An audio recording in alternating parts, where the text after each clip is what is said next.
and welcome to the first episode of Journalist Talk. This is a podcast from journalists to journalists. Hello, everyone. Now, today I have my first guest for this podcast, and he is Professor David Blumenkrantz. Thank you so much for coming here. Thank you for inviting me. It's my pleasure. Professor David Blumenkrantz, he is a photojournalist, professor here at CSUN, also a photojournalist in his professional life. And would you mind if you give a brief biography about yourself? I got my BA in journalism at CSUN, and after that, I ended up going to Africa.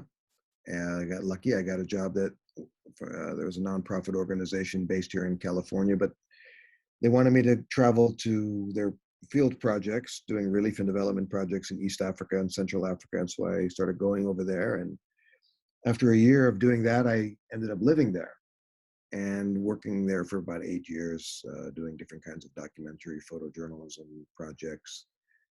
After a while, I became a freelancer.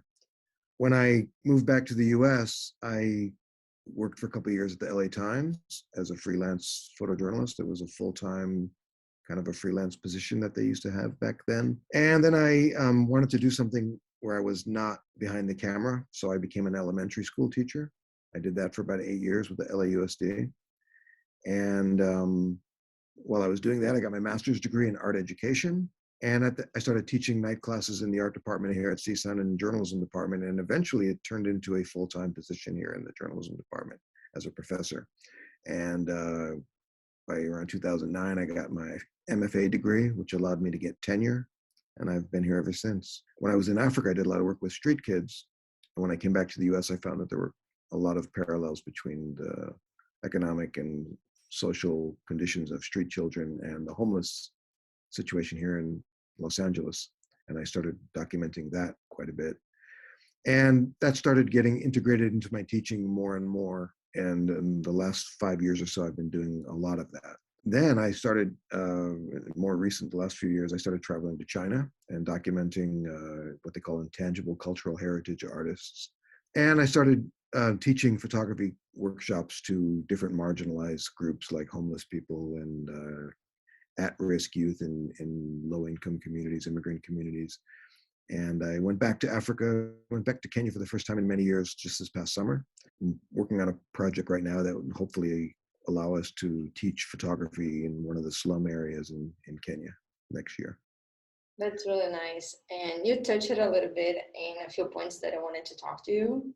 Mm-hmm. And you said that you went to Africa with a organization, nonprofit, right? Yeah. And if you didn't have this opportunity, would you have gone by yourself to do a personal project, or you never would have thought of going to Africa, for example? It's not likely. I mean, it might have happened in some other way. If I had the opportunity, I would have gone because I thought it was, I like traveling. I like going to other cultures, and as a photographer, seeing something that's very different is always interesting. I often think, like, what if that nonprofit organization that hired me was working in China or in South America, and I went there first? Would I have fallen in love with those places just the same way that I did in Africa? And I think possibly, yeah, because I'm just that kind of person that likes to have adventure and meet other people and other cultures. So where does your passion for photography comes from? Because in the classes you seem really passionate about everything that you do, and I guess that transfers a little bit to your students, because as you know, I told you I'm not the biggest fan of doing photography, but yeah. I feel motivated in your class. You show passion with your projects. Yeah, that's actually a really good question. I have a paper that I wrote when I was a student here, and it was kind of like my manifesto. And I had like this epiphany when I was a student, and I was taking photographs, and I was taking photographs in the art department, and I was taking photojournalism photo classes, and it just occurred to me that the camera is a great way of telling stories. I was like an artist when I was a kid. I thought I was going to be a cartoonist or something like that, but when I picked up a camera for the first time when I was at community college at Valley College, and I took some photographs and I went back to the darkroom and developed them. It's like that cliche when I saw the pictures being developed in a tray, I had like this epiphany, and I just knew this is what I want to do. And it was like something about being able to like tell a story so graphically, so with such detail, just by pushing the button. And so it freed you up to look and think and move around. So I just felt like, and that paper that I mentioned, I wrote that if I'm going to take photographs, I'm going to use that opportunity to do something constructive with it, right? That there are stories that need to be told, you know. And that's rather than just take pretty pictures or beautiful pictures. I was more interested in telling people's stories. And for some reason, I've always had an affinity for the underdog, for what we call marginalized communities. Just always had an interest in that. Maybe because I was raised in a very large family that didn't have a lot of money, and I experienced a lot of poverty when I was a kid, and I worked as a paper boy when I was like 12 years old, and I've always had, I've had some level of struggle in my life. So I think I've always identified with people that have some sort of struggle. And to me, if you're going to do that, you better be passionate. Otherwise, people are going to just, think you're just slumming, just, dabbling in their misery just for your own edification. So I do feel strongly about the people that are in my photographs, and every encounter I have with people when I meet them. Every encounter is like a unique experience where it's a challenge to get people to trust you and so on. Would you say that the peak of your work was when you were in Africa, or something else that you've done around the United States? I don't know about peak, but I would say that that time I had in Africa, without a doubt, was the most formative experience that really formed who I am, formed my way of thinking about the world, the things that I experienced, things that I saw. I experienced, incredible suffering and all that, but I also experienced incredible grace and generosity from people that had almost nothing. I got inspired to become a school teacher by visiting all the different schools and seeing these teachers in these really under-equipped schools. It was very inspiring. The body of work that I created over in 8 years in Africa, which culminated in a book that I self-published a couple of years ago, that work has sort of carried me in a lot of different ways ever since then.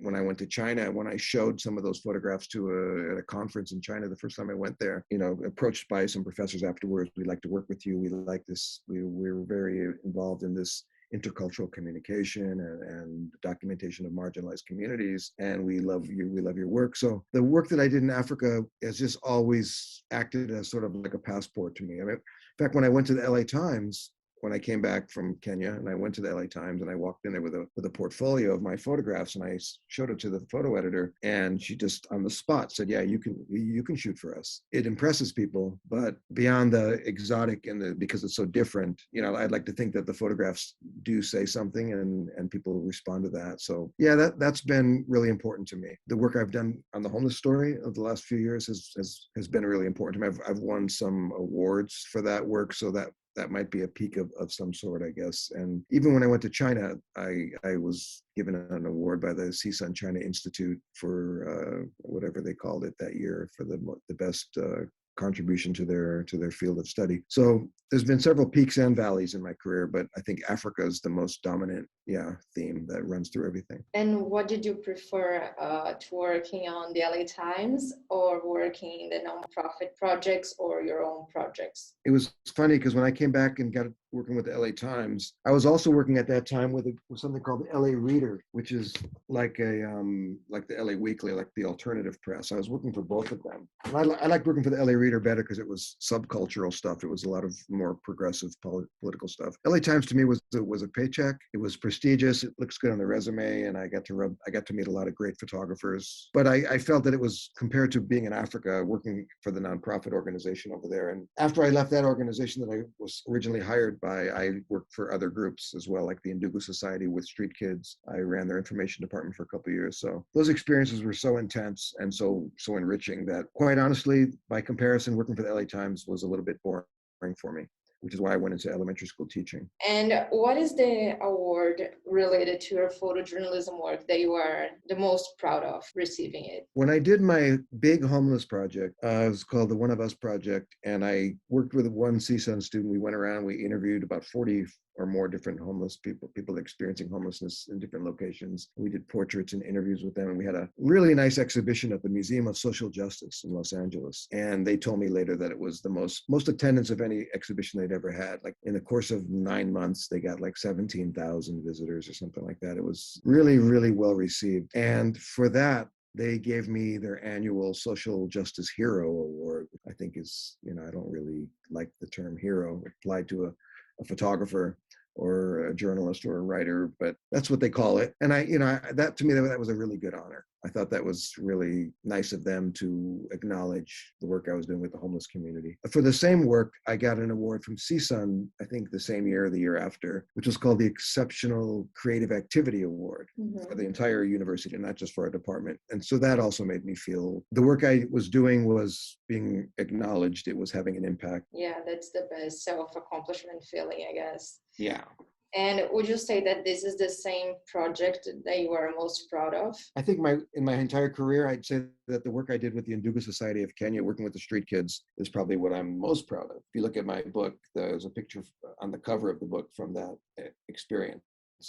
When I first got to Kenya, I immediately began noticing the street kids and photographing them and documenting them, and had all kinds of experiences where I had kids break into my car and steal my computer, and listen while behind closed doors while they were beaten by the police, and had a long experience with the street kids that culminated in my being hired by this organization to run their information department. So basically the entire 8 years I was in Africa, I was involved in that project. And some of the work that I did with them, I produced a small booklet with UNICEF and I produced some videos. And it's just nice to be able to take photographs that are used maybe to raise awareness or to raise money for projects. Yeah, I like your answer because it touches two things that I wanted to ask. What do you think it's harder for you as a photojournalist? Do your documentaries that I know that you posted on your YouTube channel, some short videos, or doing the photography itself or the book with a lot of photographies and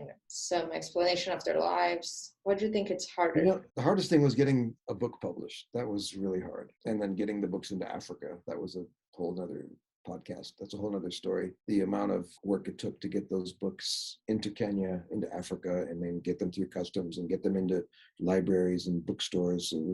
That was a great experience this past August. But for me, I love editing video. That's a pleasure. It can be tedious and time consuming, but I really enjoy it. I love putting it together like a puzzle, putting the narrative together, picking the right clip with the right B-roll, with the right photograph, with the right bit of music or the right bit of audio. To me, that's a pleasure. There's nothing really hard. It's not like I have to go out and dig ditches or clean toilets for a living. It's a privilege to be able to do photojournalism or this kind of work for a living. And for me, when I'm out riding my bicycle and I see a homeless camp and I stop and get off and talk to people, that's not even work. I'm doing it because I'm exercising, and to me, I believe in the saying that work is life and life is work. So I've seen your work from the One of Us projects that you send me, the projects that you show us in class, and you use colorful photographs and also black and whites. What would you think it's the most powerful for you? I started out as a black and white photographer. I as a community college, we had a dark room. We shot black and white film. We printed it, and all the photography that I studied as a student, and all the photography. If you look at my bookshelf over here, most of the photographs are black and white. I never shot a project primarily in color until I started working on the homeless project, because I felt like I wanted to show the people, not as being homeless, just portraits of them. So I wanted to show their actual skin, so you could really see something about their life through their skin. So I thought the color was better for that. Black and white is an abstraction. It removes the color, so you're left with all the shapes and the shadows and the textures and the form. And I prefer black and white. And since our time is reaching to an end, what did you learn in your photojournalism career that it's a life lesson to you? People are not always going to look at your photographs the way you want them to look at them. But what's really important is that you care about the people that are in the photographs. And I wanted to thank you for your time to being here and talking to me. It was a pleasure to talk to you about photojournalism and the work that you've done, the help you gave all these people, and showing that they are humans and not just some portraits to keep around. So everyone, thank you so much for listening to this episode, and be tuned for the next one. Follow us on our Facebook page, Journalist Talk, and our website. Thank you.